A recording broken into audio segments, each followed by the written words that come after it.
2024로 강연해 주실 이수진 연구위원님을 소개해 드리겠습니다. 이수진 연구위원님께서는 현재 서울대학교 소비트렌드 분석센터 연구위원이시며 다수의 기업과 소비트렌드 기반 미래전략 발굴 업무 수행을 하고 계십니다.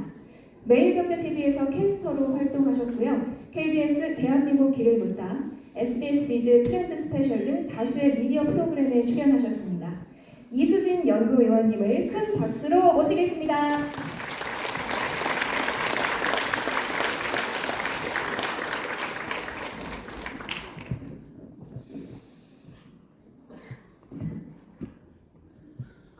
네, 안녕하세요. 반갑습니다. 오늘 이렇게 저 초대해 주셔서 진심으로 감사함을 전하고요.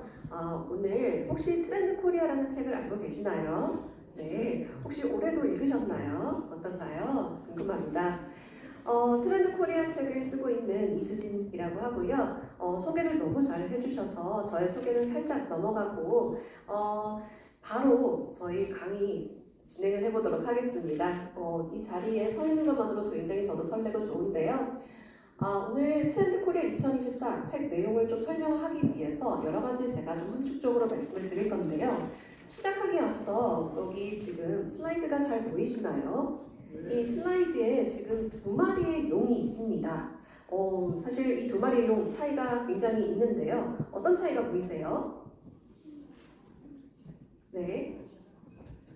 예쁜 용? 괜찮나요? 귀여워요. 하나는 귀엽고 하나는 무섭다. 네. 사실 큰 차이가 있는 그림인데 사실은 근원적으로 엄청 차이가 있는 게 뭐냐면요. 왼쪽에 있는 요는요. 인공지능이 그린 거고요. 요거는 저희 디자이너 언니가 그려주신 거예요. 사실 큰 차이가 있죠. 트렌드 코리아 2024 책을 저희가 기획을 하면서 올해 저희가 가장 역시 저희도 인공지능에 대해서 생각을 더 많이 해본 올해 그 24년도를 준비를 해봤는데 이거를 준비하면서 저희가 새삼 놀랐던 게 뭔지 아세요?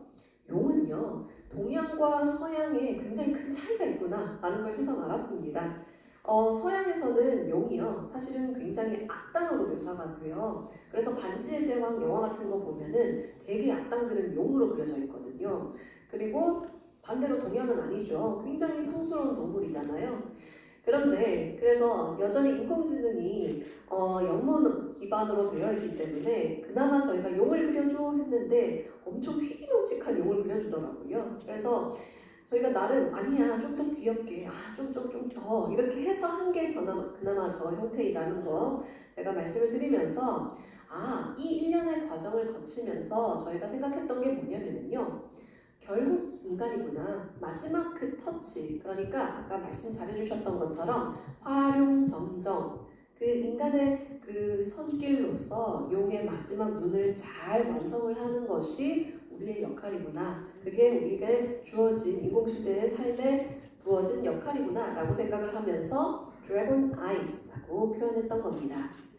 자, 그래서 이 드래곤 아이즈라는 이 표지어를 중심으로 해서요 여러 가지 이야기를 드리고 싶은데 오늘은 최대한 재밌고 그리고 나의 일상과 나의 미래와 관련된 이야기들 중심으로 제가 좀 설명을 드려보겠습니다.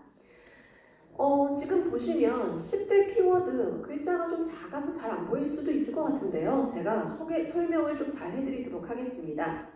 24년도를 생각을 했을 때요. 저희는 특히 우리 소비자, 우리 사람들의 시간에 굉장히 주목을 해봤습니다. 우리 사람들의 요즘 시간이 굉장히 부족하다라고 느끼는 부분이 많아서 분초사회라는 첫 번째 키워드를 중심으로 해서요. 마지막 돌봄경제라는 키워드로 마무리가 되어 있는데 지금 색깔이 나눠져 있는 거 보이시나요? 파란색, 빨간색으로 나눠져 있습니다. 파란색은 우리 사회, 지금 한국 사회, 지금 조금 문제가 있다라고 생각하는 키워드다라고 보시면 되고요. 빨간색은 우리는 항상 기회를 찾아 나서야 되잖아요. 그래서 이런 위기적 상황에서도 기회를 모색해 볼 때 방향성을 잡을 수 있는 키워드다라고 보시면 될 것 같습니다. 자, 그래서 빨간색, 파란색 나눠서 생각하면서 하나씩 제가 설명을 드려보도록 하겠습니다. 가장 먼저 첫 번째 키워드, 혹시 제가 본인들의 MBTI 다들 알고 계시나요? 그쵸? 제가 그러면 거수 한번 요청드려도 될까요? 괜찮나요? 네. 그러면 ESTJ분, 나는 MBTI ESTJ다. 손 한번 들어주십시오. 아, 네. 아, 그렇군요. 네, 좀 계시네요. 어, 얼마 전에 보니까 대한민국에서 가장 그 100억 자산가 중에 유형이 가장 많은 유형이 ESTJ라고 하시던데, 그걸 들으면서 저 이미지 영상 잘 보이시나요? 제가 진짜 한번 여쭤보고 싶어요. 정말 저렇게 생활하세요? 이게 ESTJ 뭐 라이프 스타일을 제가 이 자리에서 뭐 칭송하거나 칭찬하거나 그런 자리는 아닌데요. 1분 1초도 가만히 안 있는 이 바지런한 사람들이 이 일상을 살아내기에는 참 용이해 보이는 인프라가 잘 갖춰져 있는 시대인 것 같아요. 라는 말을 해드릴 수 있을 것 같은 게 분초사회라는 거는요. 말 그대로 시가 아니고요. 우리의 인지적 운용 단위가 시가 아니라 분초다. minute and second다 라고 생각을 했던 거죠. 그런데 이걸 잘 생각해보면 좋은 게 아니 원래 한국 사람들 빨리빨리 중요하게 생각하잖아요. 그거 알죠? 전 세계 어디에도 유례 없어요. 커피 자판기, 커피가 나오기도 전에 이렇게 손 놓고 있는 민족은 사실 대한민국밖에 없고요. 해외여행 가보더라도 그거 아시죠? 이륙하기도 전에 버클 다 빼고 막 짐 챙기는 사람들 한국인들입니다. 웬만하면 다 한국인이에요. 자, 그런데 이런 빨리빨리라는 이 DNA를 가진 우리가 24년도를 생각하는데 왜 다시 한번 더 빨리빨리를 생각해야 되는 걸까가 굉장히 중요한 주제일 것 같은데요. 이 질문에 대한 답은 의외로 저희가 빅데이터 분석을 해보면은요, 굉장히 쉽게 읽혀요. 왜냐면은, 제가 이거 글자가 작지만 제가 설명을 좀 잘 드려보겠습니다. 자, 여기 보이시죠? 저희가 사실 소비자를 연구하고 트렌드를 연구할 때 굉장히 중요한 키워드가 바로 집입니다. 우리 집이라는 곳은 우리의 욕망이 투영되어 있는 곳이기 때문에 집, 살고 싶다라는 이 중심어를 두고요. 사람들이 요즘에 어떤 말들을 많이 하는지 저희가 분석을 해본 거예요. 그랬더니 코로나 기간은 사실 파란색으로 표시가 되는데요. 코로나 기간 동안에 우리가 가장 살고 싶은 집 하면은 따라오는 1순위가 바로 인테리어가 예쁜 집, 인테리어 및 시설에 대한 관심도. 그래서 코로나 기간 동안에 가전, 가구 시장에 대한 관심이 폭발적이었던 것은 우리가 굉장히 공감이 되는 지점입니다. 자, 그런데 그러면 지금 어떻게 바뀌었을까요? 뭐가 더 중요해졌을까요? 내가 살고 싶은 집이라는 키워드를 놓고 저희가 요즘 사람들한테 이 데이터를 분석을 해보니까 뭐가 제일 먼저 따라왔다? 접근성이었습니다. 내가 지금 살고 있는 집이 회사나 혹은 학교와 얼마나 가깝고 효율적으로 내가 출퇴근하고 통학할 수 있을지에 대해서 다시 한번 관심이 확 올라와 있습니다. 그러니까 확실히 코로나 전후로 해서 이제 사람들의 관심이 바뀌어지는 지점을 눈여겨볼 수 있습니다. 그래서 이게 왜 우리가 24년도 시간에 대해서 주목을 해야 되냐면요. 사람들이요 요즘에 시간이 많이 없어요. 코로나 기간 동안에 집에서 은근히 할 거 많았거든요. 막 달고나도 만들고요, 막 화분도 다시 막 갈고요, 막 별의별 걸 많이 했어요. 그런데 지금 우리 이렇게 가족들도 와야 되고요, 뭐 사람들 청첩장 모임 가고요, 회식도 가고요, 친구들 만나야 되고요. 이 모든 것이 다 재개가 되면서 사람들이 뭐 시간이 부족하다라고 느끼는 겁니다. 자, 그러면은 이 분초사회의 핵심적인 부분은 제가 한 가지만 더 말씀드리고 싶은 게 있는데요. 제가 한 번만 더 거수 요청을 해봐도 될까요? 괜찮나요? 자, 그러면 어젯밤에 나는 유튜브를 봤다. 손 한번 들어주십시오. 안 보신 분도 계세요? 네. 자, 그러면 한 번 더 해드리겠어요. 한 번 더 질문 드리겠습니다. 자, 나는 유튜브를 볼 때 1.25배속, 1.5배속, 최대 2배속도 괜찮습니다. 나는 빨리 감아서 본다. 손 한번 들어주세요. 네, 맞네요. 네. 네, 맞아요. 그거 혹시 모르시는 분들 위해서 설명을 좀 드려보자면요. 유튜브 화면에 톱니바퀴 있잖아요. 거기 설정 들어가면은 지금은 기본 배속으로 되어 있을 거예요. 그거 1.25배속, 5배속, 그 다음에 2배속까지 이렇게 돌릴 수 있거든요. 이거 한 번 맞들이잖아요. 다시 못 돌아가요. 되게 좋아요.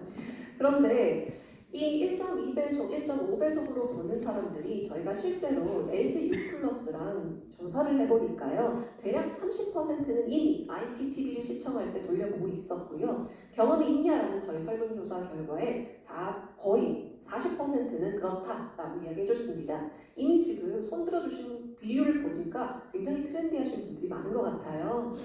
자, 그런데 이 빨리 감기로 보는 거 굉장히 사실은 생각해 볼 필요가 있어요.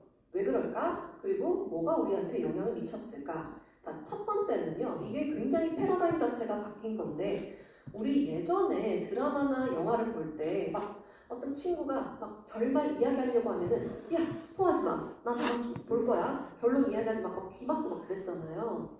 근데 요즘 잘 생각해 보면 뭔가 이상해졌어요. 달라져 있어요.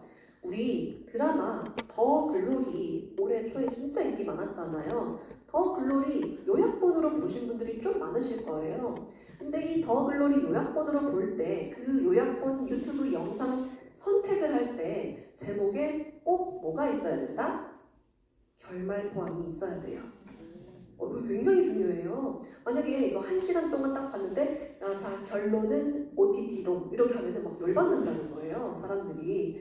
내가 이 1시간 동안 썼는데 결론이 없다? 화가 난다 라는 겁니다. 그래서 결말이 포함되어 있는 요약본을 더 선호하는 경향성이 있습니다. 근데 이거는 굉장히 달라진 지점이죠. 뭐가 달라졌냐? 이제는 사람들이요. 우리가 영화나 드라마를 감상한다라기보다는 그 컨텐츠를 소비한다라는 인식으로 바뀐 지 오래고요. 중요한 게 뭐냐면 그 결론을 내가 빨리 알아서 내용을 빨리 알아서 내가 봤다라는 인식을 가지고 있는 게 중요한 겁니다. 이게 굉장히 달라진 지점이고 그런데 제가 한 가지만 더 마지막으로 말씀드리고 싶은 게 오늘 제가 이렇게 이야기를 드리면서 딱 요거 하나만 기억해 두셨으면 좋겠습니다. 저는요, 사실은 서울대학교에서 학생들에게 소비자 심리를 가르치는 선생님이에요. 그러니까 사실은 저는 모든 현상을 우리 심리학적으로 해석을 되게 많이 하는 걸 좋아하는데요. 그러면 왜 그럴까? 우리는 대체 어떤 심리적 요소가 여기 내재되어 있는 걸까? 라는 고민을 해보자면은 정답은요, 바로 실패하고 싶지 않아요. 내가 이 소중한 나의 시간을 투여를 했는데 그게 의미가 없고 혹은 막 실패 느낌이 든다면 너무 화가 나는 거예요. 너무 그게 두려운 거고. 왜냐? 선택지가 너무 많은데 내가 그것을 선택했을 때 그 나아갈 길이 너무 달라져 있는 상황에서 사람들은 두려움을 느끼게 되는 겁니다. 그게 우리의 현 주소다라고 보시면 될 것 같아서 이 분초사회라는 것이 그냥 단지 빨리빨리는 절대 아니다 라는 거 제가 한 가지 더 말씀드리고 싶고요. 분초사회를 생각했을 때 제가 두 가지를 굉장히 또 재밌게 보는 현상은 아까 실패하고 싶지 않다 그랬잖아요. 그런데 제가 정말 재밌게 보는 현상이 딱 하나 더 있는 게 바로 저거예요. 저거 혹시 뭔지 알고 계시나요? 카카오톡 선물함에 들어가셔서 위시리스트라고 혹시 들어보셨나요? 알고 계시는 분 혹시 손 한번 들어주실 수 있나요? 네. 그러면은 본인이 위시리스트를 올려두시나요? 아니에요? 그건 아닌가요? 자, 이게 뭐냐면요. 아니, 내 생일 선물 58,000원짜리 핸드크림 사줘라고 지금 알려놓는 거예요. 친구들한테, 카카오톡으로. 이거 어떻게 생각이 드세요? 괜찮나요? 근데 이게 중요한 게 뭐냐면요. 요즘 젊은 소비자들일수록 더 친숙하게 받아들이는 경향이 굉장히 강한데요. 사실 기성세대 눈에서 보면 굉장히 약간 특이하다라는 생각이 들어요. 어떻게 그럴 수 있지? 내가 갖고 싶은 선물을 저렇게 딱 명시적으로 표현하는 게 괜찮은 건가 싶은데 제가 요즘 아이들 인터뷰를 하면서 많이 느끼는 게 뭐냐면요. 요즘 아이들은요. 파티 좋아하죠. 파티 좋아하는데 뭘 싫어하는지 아세요? 서프라이즈 파티는 별로 안 좋아해요. 왜? 나 오늘 이 TPO에 맞춰서 옷 다 입었는데 사진 예쁘게 찍어야 되는데 예상치 못한 게 발생하는 건 별로 안 좋아한다는 거예요. 그래서 선물도 자기가 기획한 대로 받는 걸 더 선호하는 경향이 높아질 수밖에 없다라고 저희는 보고 있습니다. 사실 이런 거는 너무 트렌디한 관점이라면 제가 조금 우리 입장에서 또 설명을 드리고 싶은 게 딱 한 가지 더 있습니다. 분초사회에서 우리가 무엇을 도둑맞고 있는지 기억을 항상 해두셨으면 좋겠습니다. 유명한 책이죠. 올해 내내 베스트셀러를 기록하고 있는 도둑맞은 집중력이라는 책에서 뭐라고 하고 있냐면요. 우리는 빅테크사들에게 적극적으로 우리의 주의력과 집중력을 보듬받고 있다라고 이 표현이 나오면서 사실 굉장히 관심을 많이 받고 있는 책인데요. 우리가 이 빨리 흐름 속에서 정말 이 플랫폼 하나하나 1분 1초 이 바뀌어가는 이 현상에서 내가 쥐고 있는 것이 무엇인지 오히려 아날로그 경험이 우리의 훨씬 더 경쟁력이 될 수 있다는 것을 더 상기시켜주는 하나의 요건인데 왜 아날로그인지는 제가 뒤이어서 또 다른 키워드에서 설명을 더 자세히 드려보도록 하겠습니다. 그 다음 키워드는요, 요즘 젊은 우리 직원들 그리고 젊은 사람들에 대한 이야기 조금만 더 해보고 싶어요. 이들의 변화된 가치관을 좀 설명을 드리고 싶은 건데요. 요즘 아이들이요, 육각형 인간을 지향하고 있습니다. 육각형 인간? 이게 무슨 말이지? 갑자기 약간 무슨 각? 자, 여기 저기 왼쪽 사진 보이시나요? 저게 육각형 인간이에요. 외모, 성격, 학력, 자산, 직업, 집안 모든 항목에서 약간 예쁜 만점에 가까우면은 헥사곤 이 육각형이 형성이 되거든요. 그래서 육각형 인간 이렇게 표현을 하는 건데 이 단어를 저희가 생각하게 된 건 이 육각형 아이돌이라는 말에서 저희가 착안을 했어요. 아니 요즘 아이돌 내가 좋아하는 아이돌 따질 때요. 원래 예전에는 뭐 노래를 잘하는지 춤을 잘 추는지 이게 중요하잖아요. 근데 요즘에 뭘 따지는지 아세요? 집안을 따져요. 아니 내가 좋아하는 아이돌 왜 집안에 관심이 있는지 저도 좀 의아했거든요. 그런데 이게 참 재밌는 게 저희가 얼마 전에 네이버 웹툰을 기획하시는 분과 인터뷰를 한번 한 적이 있었어요. 근데 그분이 되게 재밌는 말을 해주셨던 게 뭐였냐면요. 최근 1, 2년 사이에 되게 뭐가 바뀌었대요. 그래서 뭐가 바뀌었어요? 하고 여쭤보니까 원래 옛날에는 왜 우리 성공 스토리 이런 것들이 훨씬 인기가 많았대요. 이태원 클라스 같은 거 있잖아요. 어렸을 땐 좀 가난했는데 엄청 노력해가지고 성공하는 이 성공 스토리가 들어있는 웹툰을 훨씬 더 좋아했대요. 분명히 그런 시즌이 있었어요. 근데 요즘 어떤 걸 제일 좋아하는지 아세요? 약간 이런 거 좋아한대요.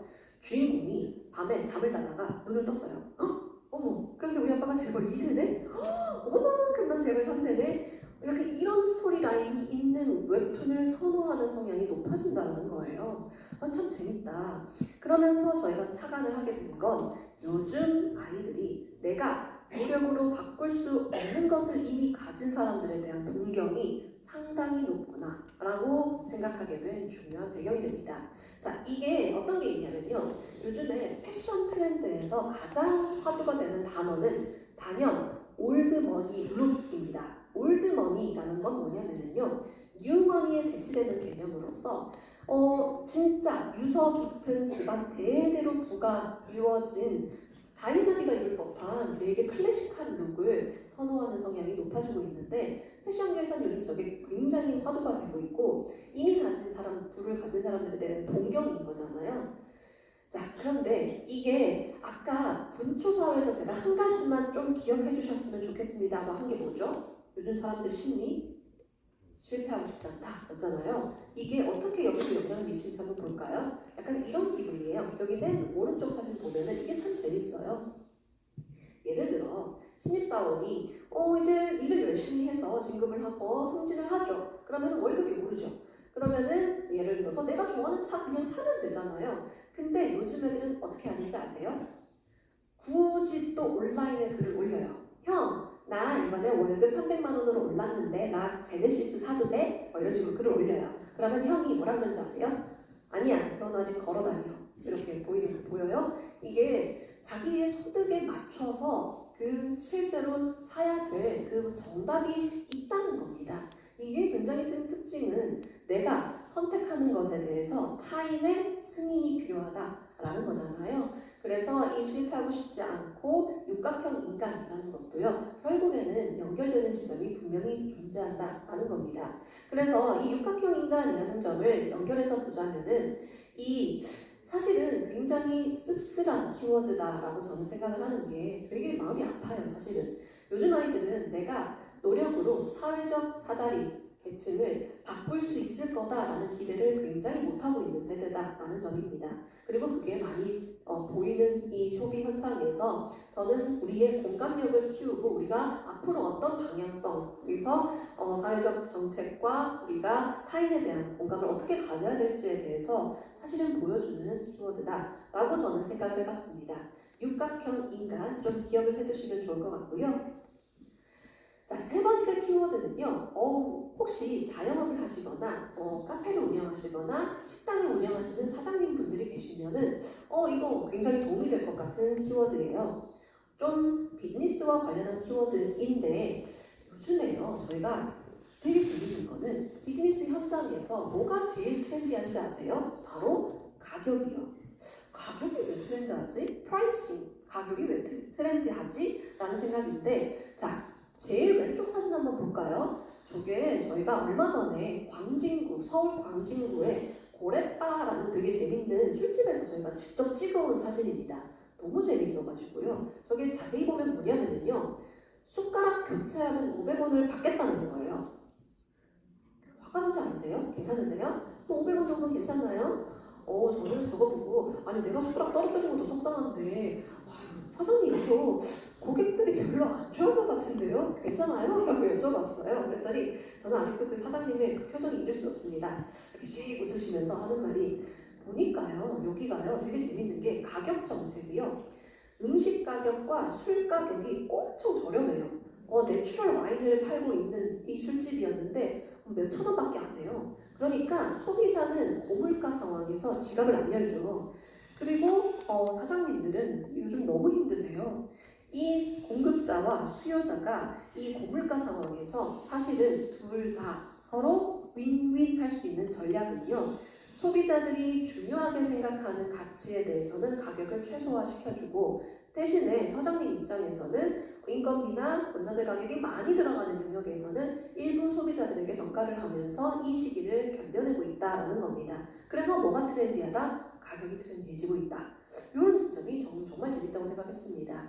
자, 그러면은 이 가격이 트렌디해지고 있는데 제가 한 가지만 더 말씀드리고 싶어요. 그러면서 이 트렌디해질 수 있게 된 배경에는 사실 중요한 게 데이터 때문이겠죠. 우리가 지금 소비를 할 때요. 모든 것이 다 데이터화되면서 이것을 우리의 마케팅 수단으로 제공을 해주고 있는 건데 예를 들어 어떤 게 있냐면 가격도 굉장히 면밀해지기 시작하는 게 요즘에 제가 혹시 최근에 들었던 사례 중에 제일 재밌었던 건 NC 다이노스의 사례였어요. 우리 야구팀 알죠? NC 다이노스. NC 다이노스 야구장 티켓 가격이요. 레인지가 범위가 1,800원부터 10,000원까지 있대요. 이게 어떻게 가능한 거냐면 예를 들어 예전에 우리가 좌석제로는 당연히 프라임석이나 좋은 좌석은 당연히 비싸죠. 근데 이 수준을 넘어서요. 어떻게 해봤냐? 사람들이 가장 좋아하는 플레이어가 누군지 그 다음에 실제로 날씨가 어떤지 오늘처럼 미세먼지가 나쁜지 좋은지 날씨가 어떤지 그 다음에 실제 좌석이 어딘지에 따라서 이 면밀하게 가격 체계를 되게 다양하게 주는 겁니다. 옵션을 주는 거죠.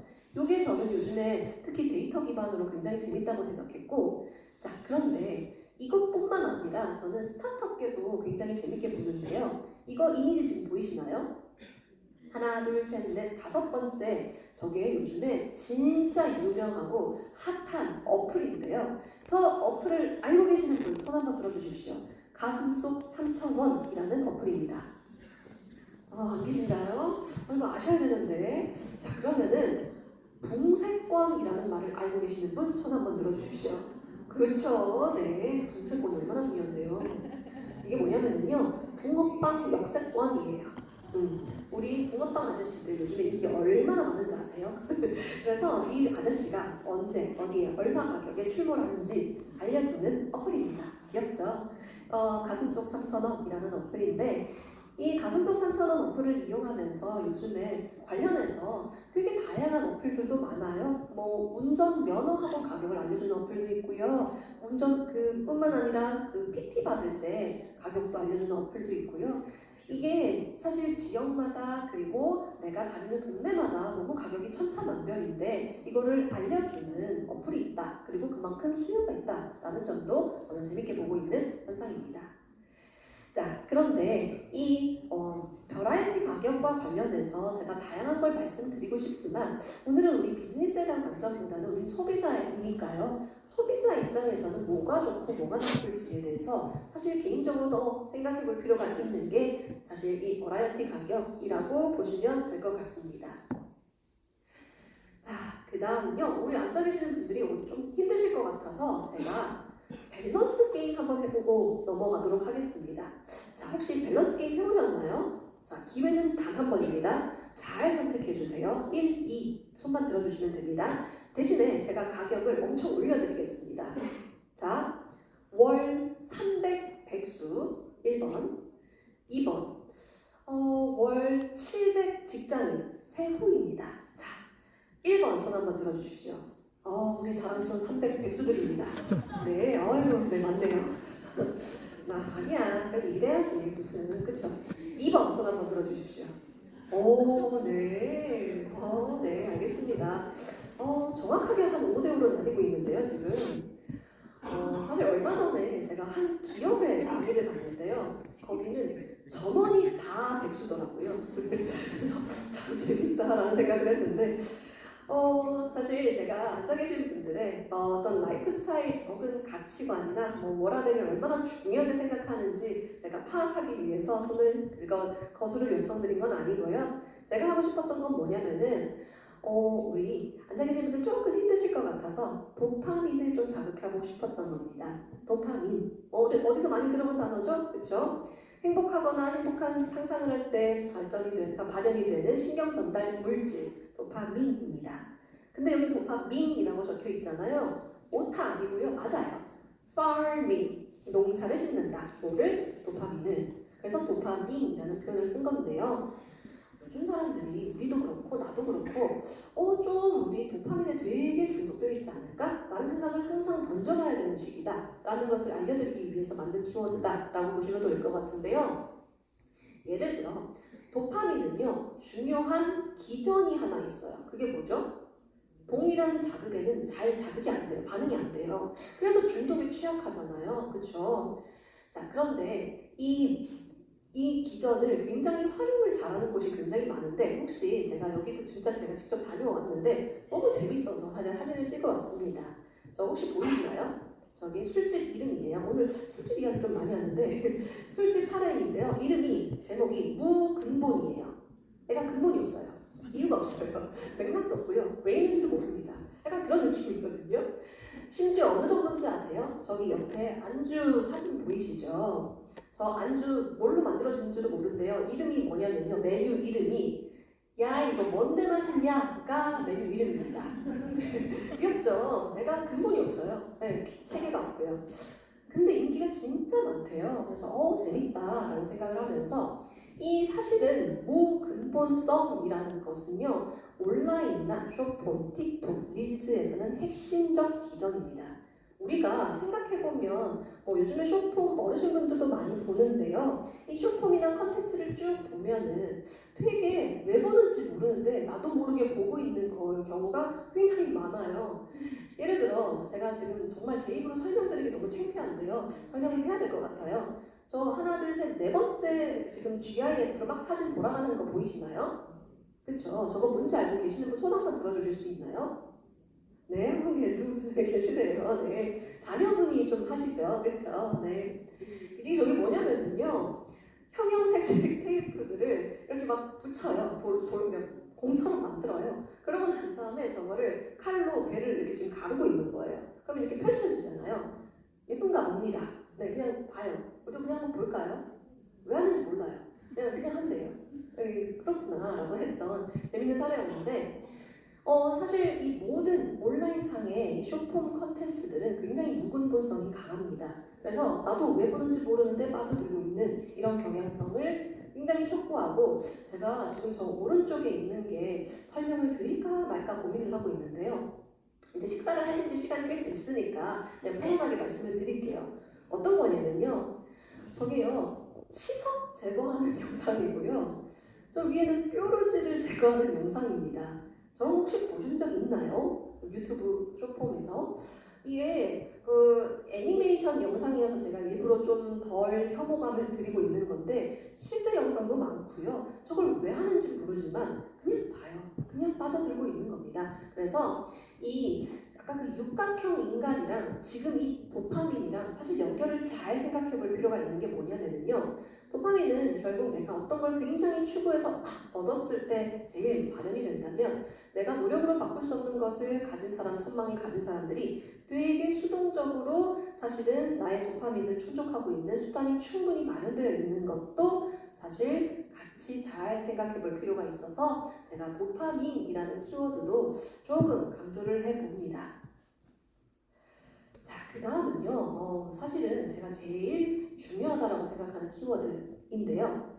혹시 앉아 계신 분들께 디토 하면은 디로 하면은 누가 떠오르나요? 네? 뉴진스. 괜찮습니다. 더 다른 분 답을 이야기하실 분도 말씀 크게 해주셔도 상관없습니다. 누가 떠오르죠? 사랑과 영혼 안 떠오르세요? 아, 네, 그 유명한 대사 있잖아요. 네, 띠러라고 하는 그 대사입니다. 사랑과 영혼, 그 데미 무어와 패트릭 스웨이지가 나온 영화죠. 자, 그 영화에서 띠러라는 것은 나도 너 사랑해.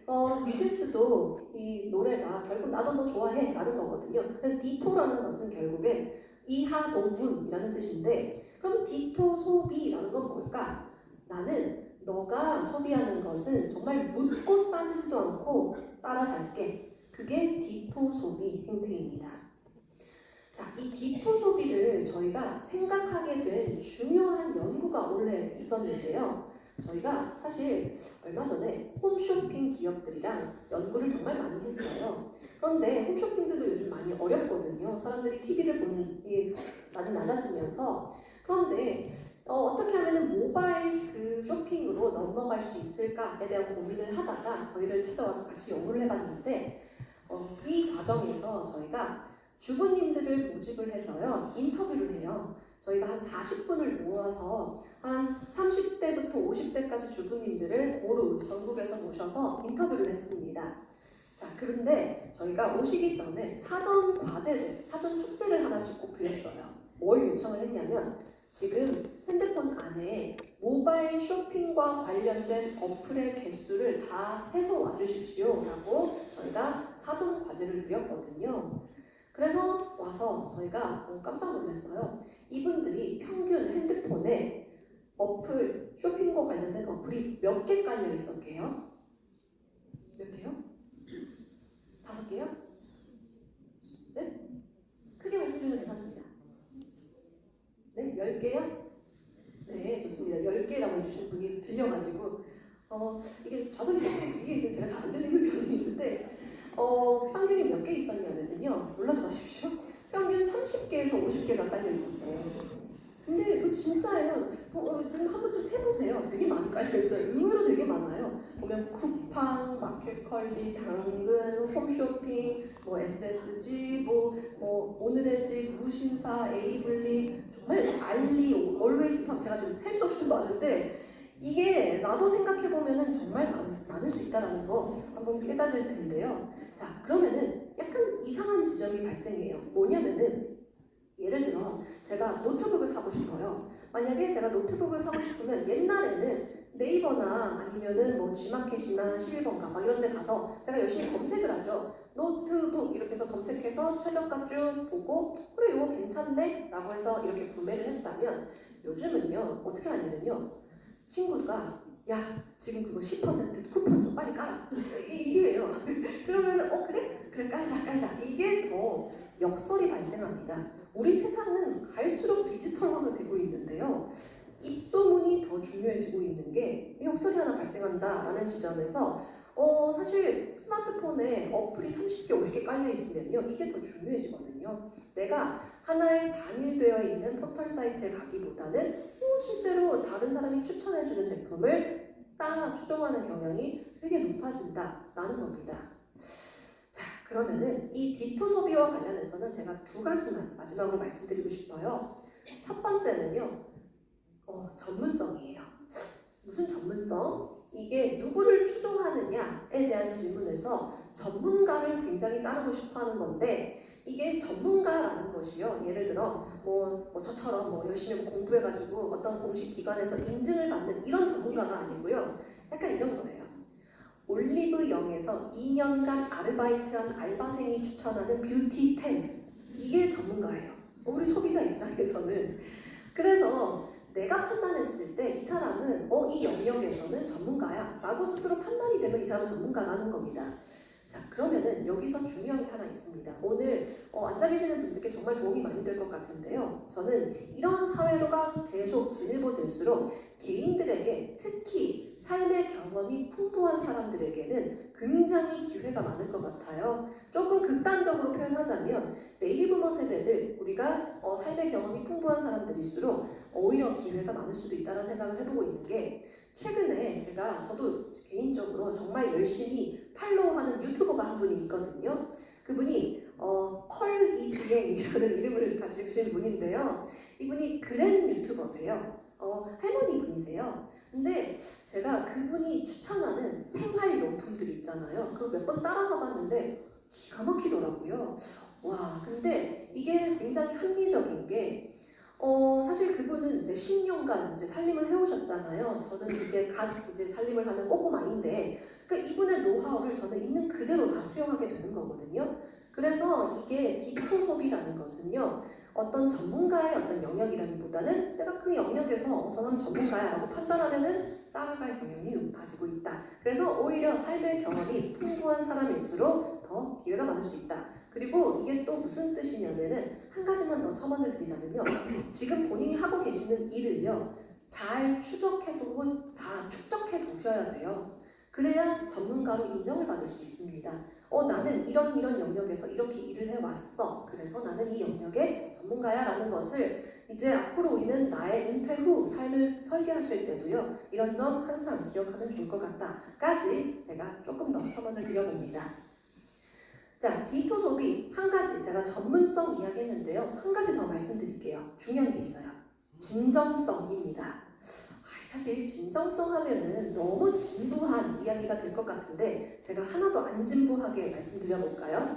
최근에 미국에서요. 되게 재밌는 사건이 하나 벌어졌는데요. 이 맨 오른쪽에 사진입니다.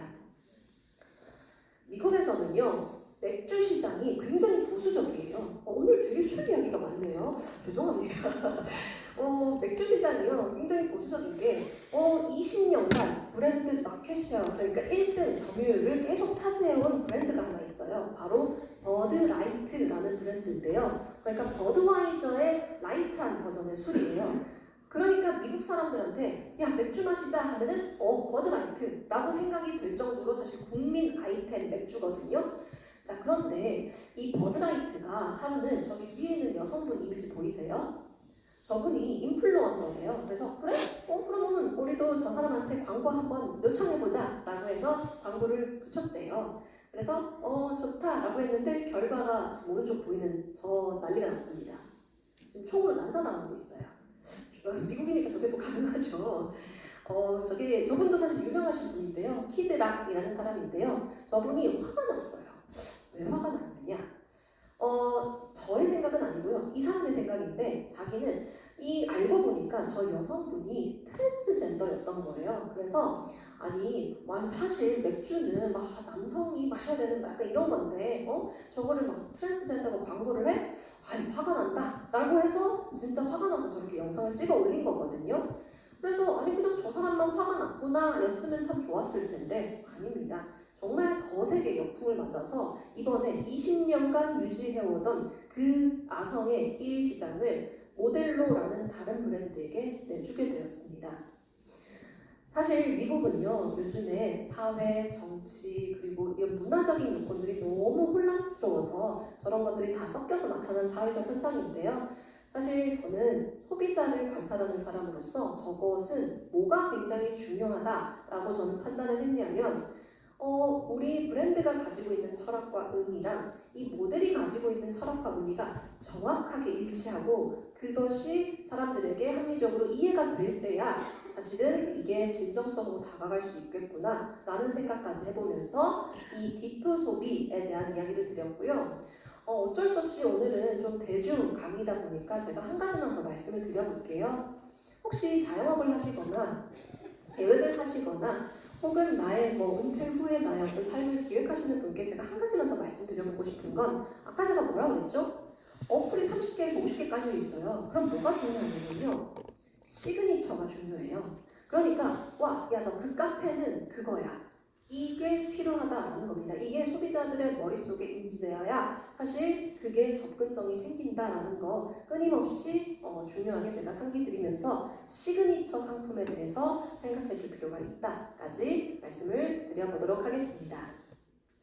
자, 그 다음은요. 제가 원래 강의 중간에 영상을 잘 넣지 않는데요. 이게 너무 재밌어서 제가 한번 조금 영상의 힘을 빌려서 좀 소개해드리고 싶은 키워드가 하나 있습니다. 짧게 감상해볼까요? 그럼 치킨? 골뱅이지. 치킨이지.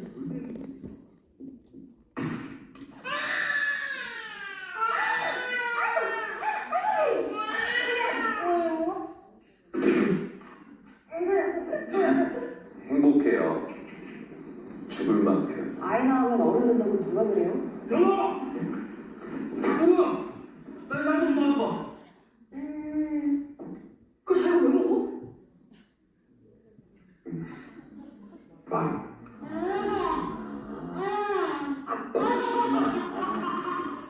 신나지 않아? 아니 하나부터 열까지 다 알려줘야 돼요. 저도 아빠가 처음인데요. 그럼 난 두 번째냐? 왜 사왔어? 시험이 그거 안 해. 몇 번을 얘기해. 어떻게? 너 지금 못 하고 그랬잖아. 회사에서 나를 했어. 진짜. 칼 타고 와가지고 모든 시키고 제대로 다 했어. 애들 나 혼자 잠깐만.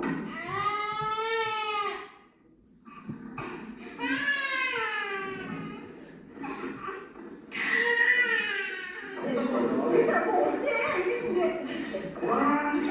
네, 여기까지 보겠습니다.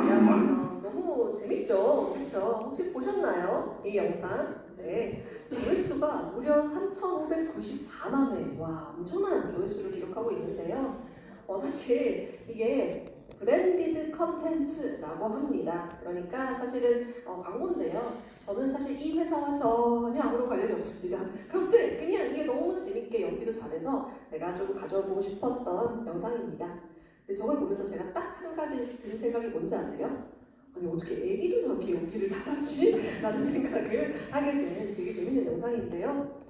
근데 좀 짠한 분이 좀 있죠. 조금 짠한 분. 바로 요즘 남편 어떤 아빠들입니다. 혹시 본인에 해당이 되시면은 이렇게 토닥토닥 한번 해주십시오. 나 지금 잘하고 있다, 힘들다 이렇게 한번 해주셔도 나쁘지 않을 것 같습니다. 요즘 남편 어떤 아빠들이라는 키워드 저희가 정말 재밌게 표현하고 싶었던 건데요. 트렌드 코리아는요 매년 주목해야 되는 소비자 집단을 항상 선정을 해요. 그래서 저희가 작년에는 알파 세대를 선정했었거든요. 아니 요즘 초등학교 학생들이 관심을 좀 가져야 된다라고 했는데 사실 23년도 내내 초등학교와 관련한 이슈가 너무 많아서 사실 조금 놀랐던 기억도 있는데 올해 저희는 또 어떻게 될지 모르겠습니다.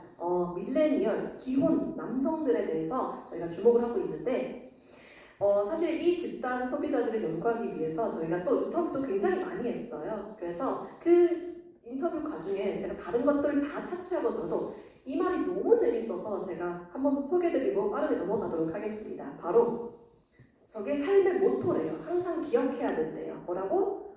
허락보다 용서가 쉽다. 이게 뭐냐면요. 우리 와이프가 게임기 사라고 허락을 안 해주죠. 그러면은 그냥 몰래 사요. 그러면 들켰을 때 용서를 받는 게 쉽다는 거예요. 그래서 허락보다 용서가 쉽다라는 말을 해주더라고요. 그래서 근데 용서가 안 되잖아요. 그럼 이제 그게 이제 당근마켓으로 이렇게 떠나보내는 게 이제 1년의 절차다라고 이야기를 해주셨습니다. 이걸 다 쭉 들으면서 제가 사실은 되게 제가 생각했던 건 뭐냐면요. 우리 저출산이잖아요. 0.7. 소비자를 연구하는 사람으로서 정말 저도 큰일 났다라는 생각이 계속 드는데 자, 이 저출산을 생각하면서 우리 막 여성의 경력 단절, 육아 이런 문제도 있고요. 부동산 가격 폭등 이런 정책에 대해서 꾸준히 생각할 수 있지만 저는 이것도 한 가지 더 첨언드리고 싶은 게요.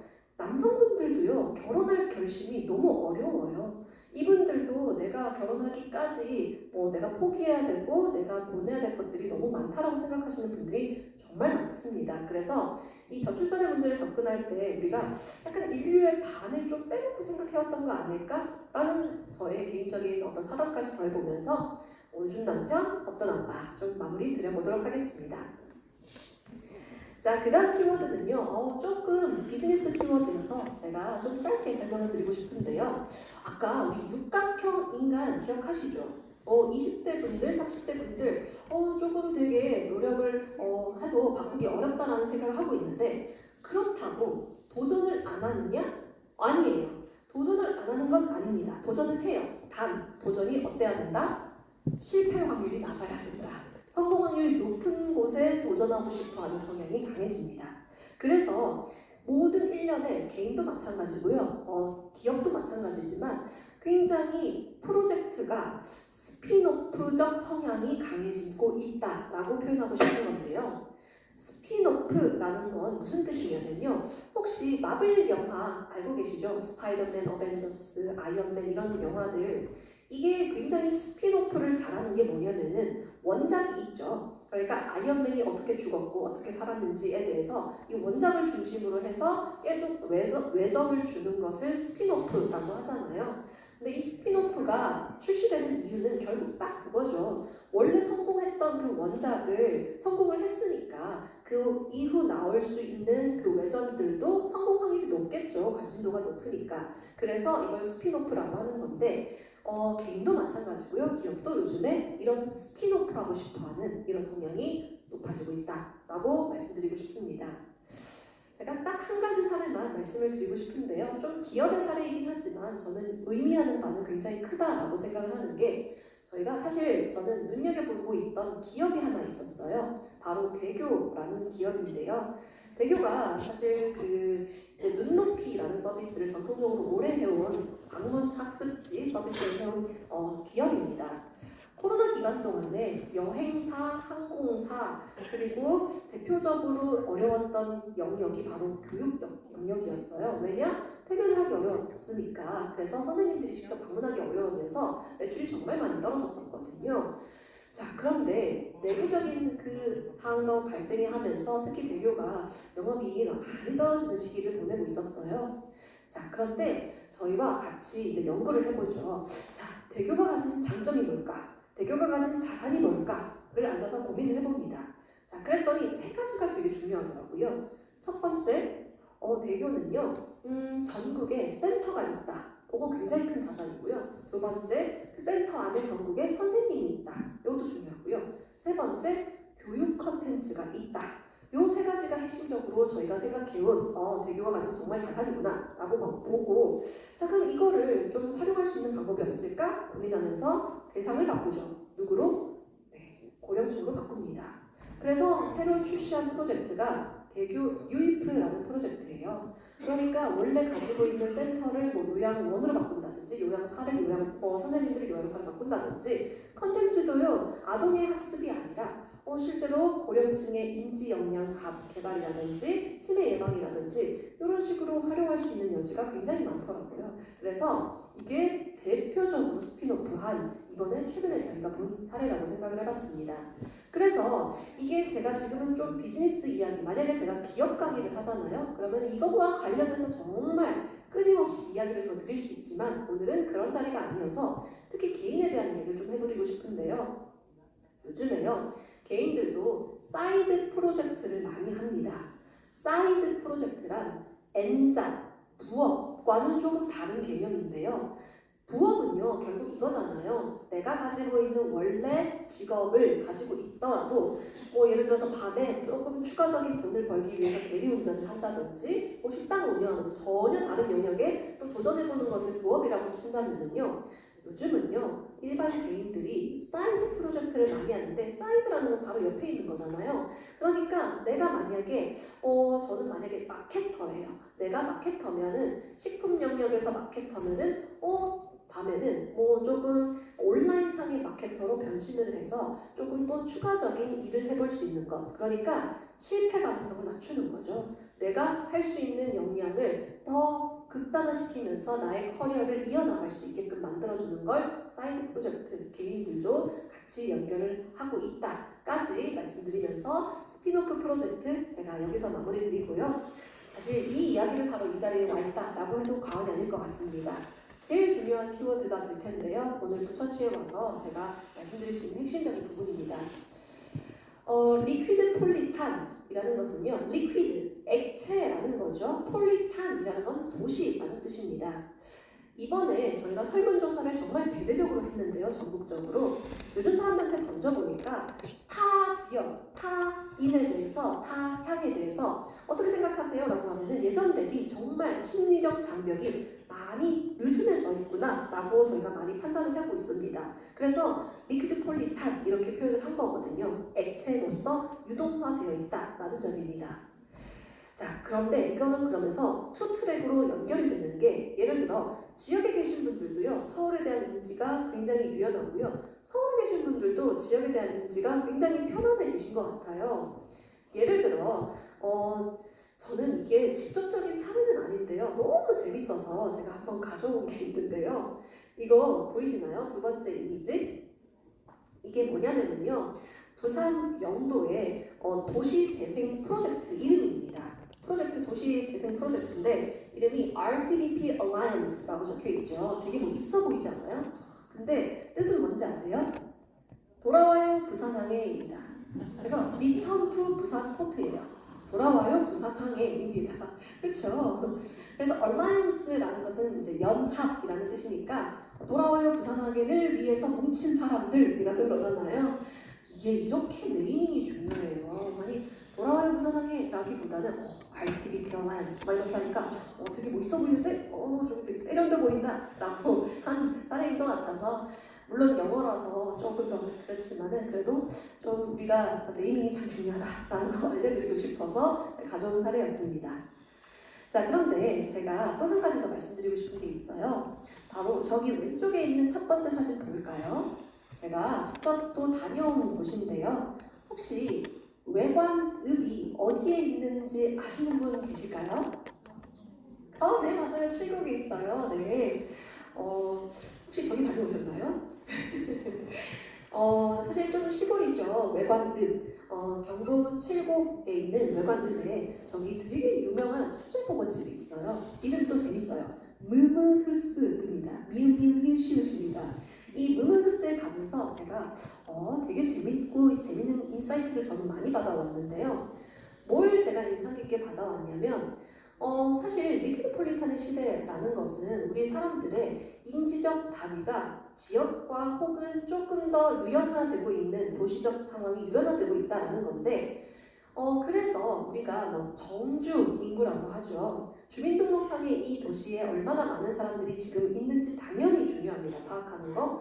그런데 요즘은요, 제가 저길 다녀오면서 느꼈던 거는 저기 외관읍에 사실은 저기 창업자, 종업원, 직원들은 저기에 살지는 않아요. 주민등록상 거주가 되어 있지는 않습니다. 그런데 이분들은 1박 이상 머물면서 상당히 그 지역 경제에 기여를 되게 많이 하고 있잖아요. 그래서 정주 인구보다는 이제 인구라는 개념을 생활인구, 관계인구까지도 좀 확대해서 체크를 할 필요가 있다라는 생각이 계속 더 들어지는 지점이 있었습니다. 관계인구라는 건 뭐냐면요, 해당 지역에 1박 이상 머무르면서 의미를 주는 사람들을 관계인구라고 하고요. 생활인구는 심지어 방문자일 수도 있습니다. 이 도시에 영향을 의미적으로 주는 사람들에 대한 요건들이 포함되어 있다라고 보시면 될 것 같은 게 이 리퀴드폴리탄이라는 지점에서 제가 굉장히 강조를 드리고 싶은 거고요.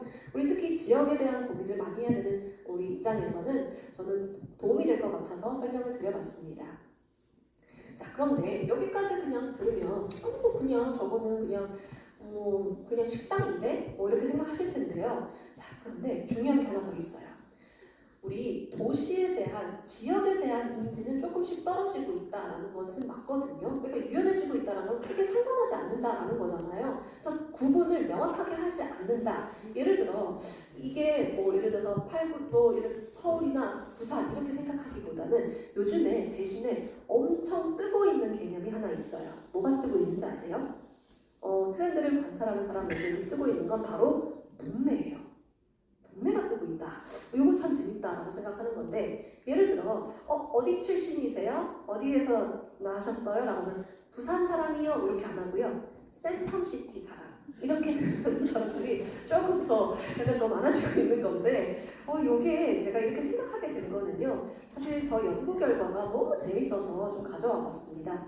이번에 저희가 도시 연구를 하려고요. 빅데이터 분석을 정말 많이 했는데 너무 재밌었던 게 하나 있어서 조금만 소개를 드려볼게요. 저희가 동탄맘, 그러니까 동탄에 계신 주부님들 맘, 동탄맘 그리고 판교맘이라는 두 이제 핵심어들이 어떤 키워드와 연관어로 많이 보이는지를 저희가 추적 연구를 했더니 저희가 아무런 편견을 심어드리는 거 아닙니다. 그냥 데이터 연구 결과가 이렇게 나왔습니다. 그럼 받아들여 주십시오. 제가 읽어드릴게요. 자, 동탄맘 하니까 연관어로 제일 많이 나왔던 게 몸매 관리, 가슴, 엉덩이, 원피스, 미시룩, 골반, 니트 원피스라는 키워드가 많이 보였습니다. 그냥 그렇구나 받아들여 주십시오. 알겠죠? 자, 그 다음에 판교맘 하니까 뭐가 제일 많이 나왔냐면요. 더 재밌어요. 재테크, 비트코인, 부동산 투자, 세금, 상가 투자, 적금이라는 키워드가 많이 나왔습니다.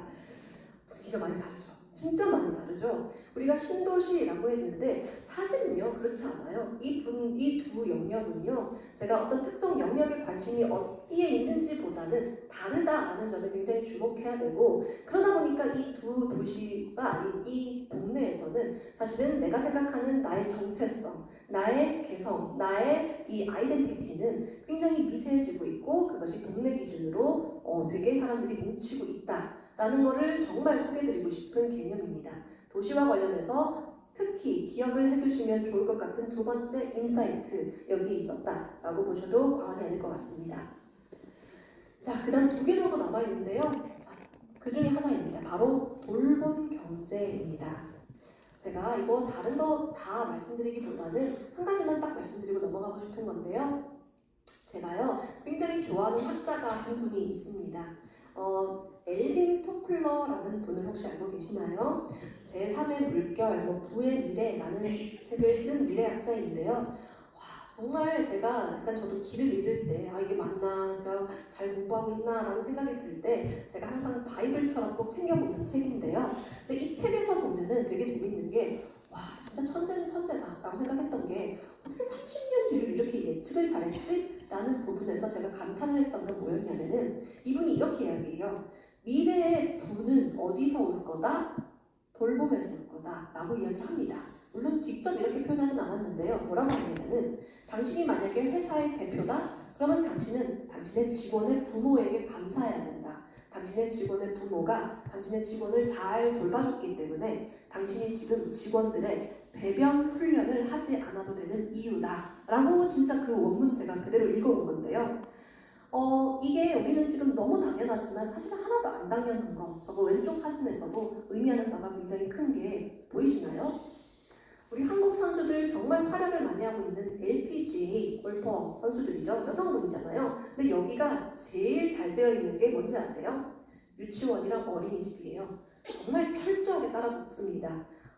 이 선수들이 골프에만 집중할 수 있도록 정말 이 랜이 그리고 이 아이들을 위한 교환들이 정말 잘 돼 있대요. 그러면은 우리는 정말 화려한 면면만 보잖아요. 선수들이 막 이렇게 스윙 멋지게 하고 막 이렇게 들고 있는데 아닙니다. 여기 이 과정 속에서 우리가 사실 안 보고 있었던 엄청난 이 요소들이 있다는 거 항상 기억하면 좋겠습니다. 라는 걸 보여주는 사진 같아서 제가 좀 설명을 드려보는데요. 그런데 이 돌봄 경제라는 것이 특히 24년도에만 한정되어 있는 단어는 절대 아니라고 생각해요. 왜냐면은 좀 장기적인 관점에서 우리가 갈수록 돌봄과 가정의 공백이 커지고 있는 사회로 나아가고 있잖아요. 1인 가구 40%. 이런 사회 속에서 나도 돌봄이 필요한 대상일 수도 있다라는 점까지 우리가 알려주는 굉장히 중요한 포인트가 되어서요. 제가 돌봄 경제라는 말을 드리고 싶고 예를 들어 특히 우리 복지 차원에서 약자에 대한 배려도 중요하지만 저는 이런 것들이 일상 속에서 많이 배치가 되었으면 좋겠어요 라고 생각하는 게 뭐냐면요 얼마 전에 제가 OECD 관련 연구를 하나 봤던 게 한국인들이 고립감을 OECD 국가 중에 최상위로 나오고 있더라고요. 1위 국가로 꼽히고 있었습니다. 특히 연령에 따라 조금 다르긴 하지만 연령이 높을수록 고립감을 많이 느끼는 사람들이 나온 건데요. 그래서 예를 들어 저는 저런 것들이 많이 일상에 배치가 되었으면 좋겠다라고 보는 게 두 번째 저기 하나 둘 셋 네 번째 아래 이미지 보이시나요? 저게 약국인데요. 약국에 저기 상담 약국이에요. 그러니까 이제 어르신분들이 약을 타러 가잖아요. 근데 그냥 약만 타고 가는 게 아니고요. 약사분과 상담도 하고요. 저기 약간 사랑방 역할도 해준대요. 사람들끼리 모아서 이야기도 하고요. 이런 것들이 일상 속에서 동네마다 요즘 동네가 되게 중요한 이 시점 속에서 배치가 잘 되어 있어야 우리의 연결고리가 굉장히 탄탄해질 수 있다까지 말씀을 드리면서 마지막 키워드로 빠르게 넘어가도록 하겠습니다. 이게 굉장히 중요합니다. 우리 인공지능에 대해서 조금만 생각을 해볼게요. 사실 저도 뼛속까지 문과여가지고요. 저도 기술에 대해서 정말 잘 모릅니다. 그런데 호모 프롬프트, 호모 사람, 프롬프트 명령을 입력하는 사람인 거죠. 그런데 보면은 이 두 번째 이미지 잘 보이시나요? 사진. 이게 되게 멋진 게요. 인공지능으로 그린 사진인데 저 사진을 그리기 위해서 무려 900번의 프롬프트, 명령어를 입력을 한 거래요. 그러니까 원을 좀 더 동그랗게 해줘, 뭐 아니면 좀 명도를 조금 더 진하게 해줘, 뭐 이런 식으로 900번을 막 입력을 한 거예요. 그래서 탄생한 저 멋진 이미지입니다. 자, 이걸 보면서 느낄 수 있는 거는 결국에는 어떤 명령어를 입력하는지가 그 결과물을 결정하는구나를 알 수 있어서 호모 프롬프트라는 것은 명령을 잘 입력하는 사람들, 인공지능과 대화를 잘 할 줄 아는 사람들이라는 건데 제가 오늘 마지막으로 던지고 싶은 화두는 그러면 우리의 직업은 그러면 나는 어떤 그 미래를 그려야 될까? 이 질문만 던지고 제가 넘어가고 싶은데요. 그 질문에는 이 개념을 조금 기억해 두셨으면 좋겠습니다. 바로 모라백의 역설이라는 개념이 하나 있는데요. 모라백은 그냥 사람 이름이에요. 인공지능과 관련해서 연구를 한 사람의 이름인데 이분이 연구를 해보니까 되게 재밌었던 지점이 뭐였냐면요. 혹시 지금 앉아 계시는 분들 저기 이미지가 좀 작지만 사람과 강아지 잘 구분이 되죠? 돼야 합니다. 우린 사람이니까요. 그렇죠? 안 되면 큰일 나요. 안 됩니다. 해야 돼요. 그렇죠? 잘 된다라고 꾸덕꾸덕 해주십시오. 우린 사람이니까요. 그렇죠? 자, 그런데 이게 우리는 저게 굉장히 쉬워요. 직관적이에요. 그냥 순간 바로 알아요. 저 사람, 저 강아지. 근데 인공지능은 못해요. 되게 어려워요. 되게 버퍼링 걸려 힘들어요. 판단하기 어렵거든요. 자, 근데 반대로 우리 1부터 100까지 곱할 수 있나요? 물론 불가능하진 않죠. 근데 시간이 많이 필요하죠. 이게 모라백의 역설. 그러니까 인공지능한테는 쉬운 게 우리한테는 어려울 수 있고 인공지능한테는 어려운 게 우리한테 쉬울 수 있다라는 게 핵심적인 개념입니다. 그래서 어떤 일을 선택하든지 우리가 이 모라백의 역설 지점을 잘 기억하면 좋은데 저는 마지막으로 이 세 가지만 말씀드리고 내려가겠습니다.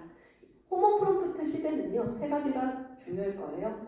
첫 번째, 메타 인지 능력. 그러니까 내가 지금 파악하고 있는 게 제대로 된 건지, 틀린 건지, 옳은 건지, 그른 건지에 대해서 명확하게 분별할 줄 아는 역량이 첫 번째 중요해지고 있죠. 아까 그 그림을 그리면서 이게 지금 그림이 좀 잘 돼 있네, 못 돼 있는을 잘 파악해야 명령을 잘 입력할 수 있잖아요. 이게 첫 번째고요. 그다음에 두 번째가 사실 제일 중요합니다. 변화적 창의력이라는 말인데요. 인공지능이 이번에 챗 GPT가 나오면서 충격이었던 건 창작은 인간의 고유 영역인데 얘네가 잘해버렸잖아요. 그래서 우리한테 충격인 건데 그런데 창의력은요 사실은요 종류가 다양해요. 인공지능이 잘하는 창의력은요 결국에는 조합적 창의력이라고 표현하는 건 얘네는 언어를 온라인상에 있는 글들을 모아서 패턴화해서 계산해서 그 다음 답을 알려주는 거거든요. 그런데 얘네들이 못하는 게 있는데 바로 이거예요. 보이지 않는 것은 못 봅니다. 온라인상에 없는 거는 얘네는 못 만들어내요. 못한다는 거죠. 그건 인간만이 할 수 있는 영역입니다.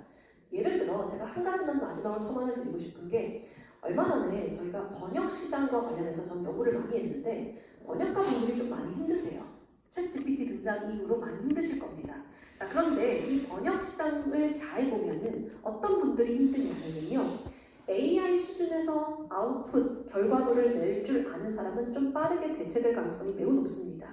그런데 오히려 정말 상위 1%, 2% 사람들 있잖아요. 어떻게 이렇게 미묘한 말의 글맛을 잘 살렸지? 그 미묘한 맛들 있잖아요. 그런 것들을 살려내는 사람들은 오히려 더 연봉이 높아질 확률이 높아요. 그래서 부익부 밀림이 좀 심화될 가능성이 매우 높습니다. 그래서 이게 우리는 알고 있어야 됩니다. 우리 시대가 이렇게 바뀌고 있는 와중이라는 것을 우리도 인지할 필요가 있고요. 그래서 나는 이 변화적 창의력을 만들어내는 이 세상에 어떤 것들 볼 줄 아는 눈을 분명히 키우셔야 합니다. 라는 걸 제가 정말 마음을 다해서 강조하고 싶고요. 그 다음에 마지막은 호기심이에요. 이건 너무 당연하게 생각하죠? 하나도 안 당연합니다. 우리가 가지고 있어야 호기심이 이것을 가진 사람은 인공지능을 활용하게 만들어주는 촉매제가 되거든요. 그리고 이제 호기심을 가진 사람은 이용한 사람과 아닌 사람의 생산성의 차이는 몇 배씩 차이 날 겁니다. 그래서 이 세 가지가 다 이루어진다면 결국 저게 가능한 거죠. 인공지능 결국 우리의 비서로 우리는 활용을 해야 됩니다. 그리고 그럴 것이고요. 그렇게 돼야만 하고요. 그렇기 위해서 우리가 정책과 더불어서 많은 이 변화, 법률적인 변화도 필요하지만 개인적으로 트렌드 가는 사람에서 조금 더 관점에서 좀 강조를 드려봅니다. 자, 마지막일게요. 좀 정리를 해드릴게요. 10가지 키워드 조금 들으셨는데 어떠셨나요? 괜찮으셨어요? 네, 감사합니다. 트렌드 코리아의 책에서 10가지 키워드를 잘 설명이 되어 있지만 이 이수진이라는 사람이 좀 말씀드리고 싶은 거는 24년도 소비자들의 시간이 굉장히 중요해지고 있어서 시간적 가치, 실패하고 싶지 않은 심리를 중심으로 해서 여러 가지 트렌드에 면묘에 영향을 주고 있고 조금 24년도 이상의 장기적인 관점에서 호모 프롬프트와 돌봄 경제라는 키워드까지 잘 기억해 두시면 특히 생각해 볼 거리가 많은 것 같습니다. 까지 제가요 삶의 통찰력이 많이 되게 끝난 것 같지만 안 끝나고 있는 상황인데요. 한 가지만 다시 말을 드릴게요. 제가요 나이가 그렇게 많지가 않아요. 너무 죄송합니다. 그래서 막 삶의 통찰력이 막 뛰어난 사람이 아니에요. 그런데 제가 좋아하는 동화 하나지만 좀 같이 공유하고 싶은데요. 세렌디프의 새 왕자들이라는 동화가 있어요. 세렌디프요 지금으로 치면 스리랑카 지역이래요. 그러니까 스리랑카 이 세렌디프의 국왕은 새 아들들에게 황금이나 권력을 아예 일체 물려주지 않고요. 이 아들의 관찰력과 감각을 키워줬대요. 그래서 이 새 왕자들이 나중에는 풀잎이 자라는 소리까지 들릴 정도로 굉장히 감각이 예민해졌는데 그래서 결국 이 세렌디피라는 왕국을 잘 이끌었다라는 게 이 동화의 핵심인데요. 근데 여기서 유래하게 되는 유명한 단어가 있습니다. 바로 세렌디피티, 우연이라는 단어가 여기서 유래하게 됩니다. 우리는 이제 변화적 창의력을 찾아 나서야 되는 사람이에요. 발을 봐서는 안 되고요. 별을 봐야 한다는 스티븐 호킹의 말처럼 발은 저는 스마트폰이라고 생각을 합니다. 우리 핸드폰 잠시 좀 던져두고요. 별을 볼 수 있는 일상적 우연의 요소들을 곳곳에 배치해서 변화적 창의력 무조건 일상 속에서 많이 배치해두고 그렇게 하면은 좋겠다라는 생각까지 마무리 드리면서 제가 강의를 여기서 마무리 드리도록 하겠습니다. 우선 인사 먼저 올릴게요. 감사합니다. 이수진이었습니다. 오늘 트렌드 코리아 2024를 주제로 강연을 해주신 이수진 연구위원님께 다시 한번 감사의 박수 부탁드립니다. 네, 수고하셨습니다. 이상으로 2023년 12월 월간 도청 행사를 모두 마치겠습니다.